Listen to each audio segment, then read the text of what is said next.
Hello, नमस्कार। कैसे हैं आप? आशा करते हैं आप अच्छे होंगे। आज हम आपको हिंदी पढ़ाने जा रहे हैं। हिंदी का जो पहला चैप्टर है उसमें हमारा जो वर्णमाला का चैप्टर है उसके कुछ क्वेश्चन हैं। ये सभी क्वेश्चन आपकी जो RW की बुक है नवीन सर की उससे हैं, तो आपको बहुत इम्पोर्टेंट क्वेश्चन है आप सभी के लिए, जितने भी आपके एग्ज़ाम आने वाले हैं उसमें जिसमें भी वर्णमाला हिंदी आती है उन सभी एग्ज़ामों के लिए बहुत ही महत्वपूर्ण है। पहला क्वेश्चन है, हिंदी की साध्वनि है। हिंदी की जो साध्वनि है उसका उच्चारण स्थान क्या है, ये पूछा गया है।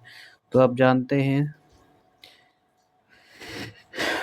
कंता मुग्धों से आपने याद किया होगा, कंता ता से तालव्य है। ये जो यस हमने कहा, ये जो सा शब्द है वो यस मम्मी से आपने याद किया होगा। तो इसका आंसर आएगा तालव्य ध्वनि है हमारी ये। ठीक है, तालव्य सा कौन सी ध्वनि है हमारी? ये हमारी तालव्य ध्वनि है। फिर है नेक्स्ट क्वेश्चन दूसरा वाला, निम्न में से महाप्राण वर्ड है।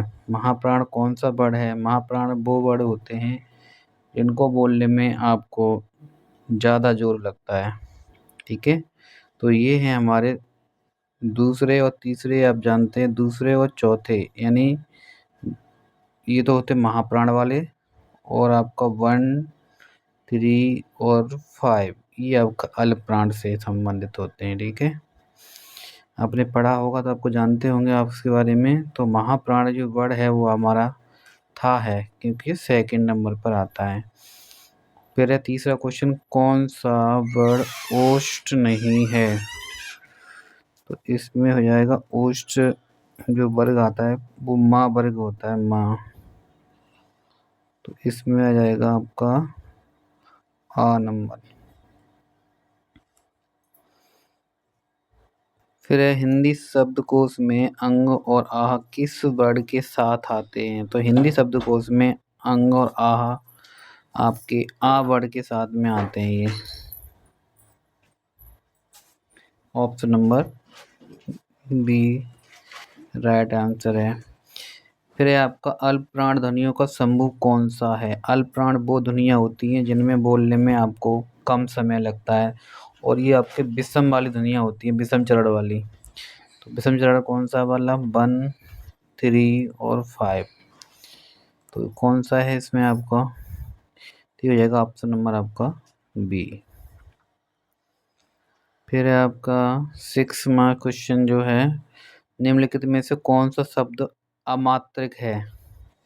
तो अमात्रिक का मतलब जिस पर कोई भी मात्रा नहीं लगी होती है। तो इसमें देखो, कारखाने में भी मात्रा है, अमिताभ में भी है, चहचाना भी है, और करलब में नहीं है मात्रा।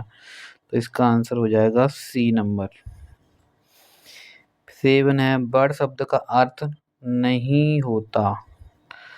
तो वर्ड शब्द का अर्थ नहीं होता, तो वर्ड को रंग, जाति और अक्षर ये वर्ड आते हैं। ठीक है, लेकिन वर्ड का जो अर्थ होता है वो आकाश नहीं होता है। तो ऑप्शन नंबर आपका इसमें बी राइट आंसर है। फिर ये अयोगवाह कहा जाता है। अयोगवाह विसर्ग को कहा जाता है। ये आ जाएगा हमारा ए नंबर। फिर ये कौन सा वर्ड घोष नहीं है? अघोष और घोष। तो अघोष होते हैं पहला, दूसरा, तीसरा वर्ड, और घोष होते हैं चौथा और पांचवा।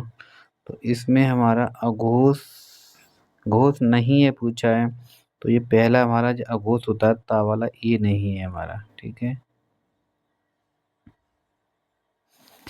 फिर है हमारा टा वर्ग में किस प्रकार के व्यंजन हैं? तो टा वर्ग कौन सा है? कं, ता, मू, द, हो। ये आ जाएगा आपका मूर्धव, मूर्धव। इसका आंसर आएगा आपका मूर्धव वाला। 10वें क्वेश्चन का आंसर हो जाएगा सी नंबर। इसके बाद में हमारा 11वां नंबर है, किन ध्वनियों को अनुस्वार कहा जाता है? स्वर के बाद आने वाले नासिक ध्वनियों को अनुस्वार कहा जाता है। स्वर के बाद में जो आने वाली ध्वनियाँ होती हैं उनको हम कहते हैं अनुनासिक की ध्वनियाँ होती हैं उनको बोलते हैं हम अनुस्वार। प्रश्न के आधार पर ला किस प्रकार की ध्वनि है? तो ला है हमारी पार्श्विक, ठीक है, क्या है, पार्श्विक है। और रा क्या है हमारी, प्रकंपित या लुंठित है। कोई आया है का?